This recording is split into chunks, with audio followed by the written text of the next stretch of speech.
గత ప్రభుత్వాన్ని ఢీకొట్టిందంటే వాళ్ళ తమ్ము ధైర్యంగా ఈ రోజు ఈ స్థానంలో ఉన్న ప్రతి ఒక్కరిని కూడా. కాబట్టి ప్రజలారా ఈరోజు మన పార్టీ వచ్చిందని ఆనందించడం కాదు, ఇప్పుడు పదవి వచ్చినాయి అని మేము ఇక్కడ ఉన్న అధికారులుగా వచ్చిన వాళ్ళు కాదు.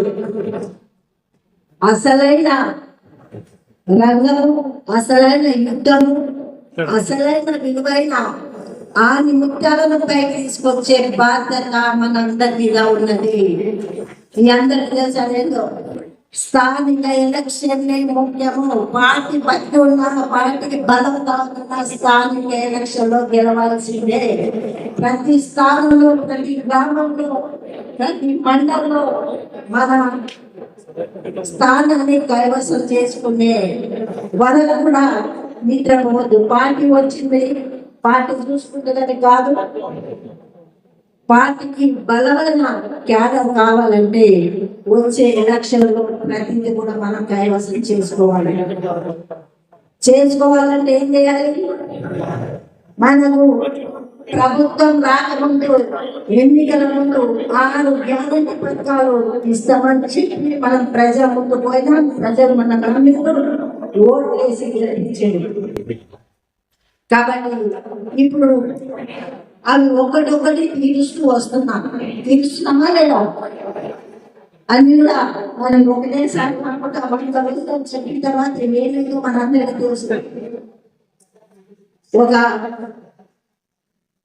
ఇంట్లో కానీ ఇక్కడ కానీ పెత్తనం చేసినాడు చదువుకుంటాడు అంటే తప్పు పట్టడం లేదేమంటే అది ఒక ఆలోచన ఆ విధంగా ఉంటుంది.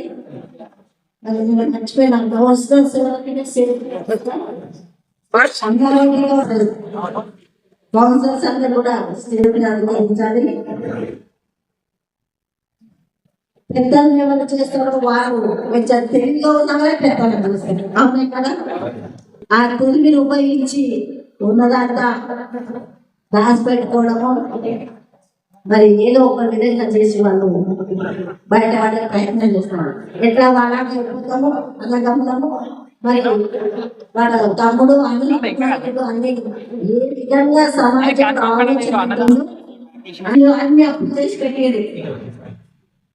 సరే వాళ్ళు వస్తామనుకున్నారా రామనుకున్నారా కానీ రాష్ట్రాన్ని మాత్రం మొత్తం ఊడ్చి పడేసిండు.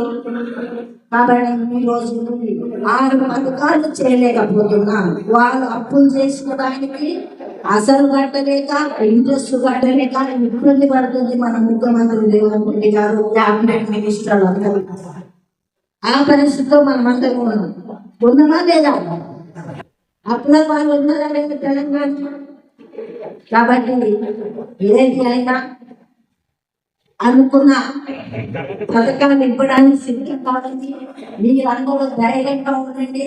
ప్రతి కూడా ప్రజల్లో తీసుకెళ్తామండి, అందిద్దామండి. అర్హులైన అందరూ కూడా అందిద్దాము. ఇప్పుడు ఇచ్చడమే ఇక్కడ ఉన్నారు. మహిళలకు బస్సు ఇచ్చి ఇస్తామన్న మాట 2 రోజులకే అది ప్రమాణం చేస్తున్నాం. ఇప్పుడు చైర్మన్ గా ప్రమాణం చేసిన వ్యక్తి మనందరికీ ఆయన పట్టుబడితే వదలని విక్రమార్కుడు.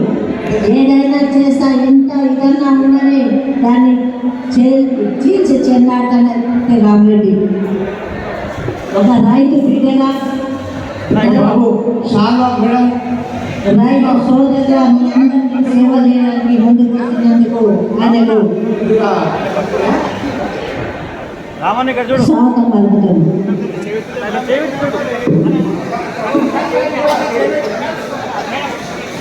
చేయబెట్టి ఇక్కడ చూడు.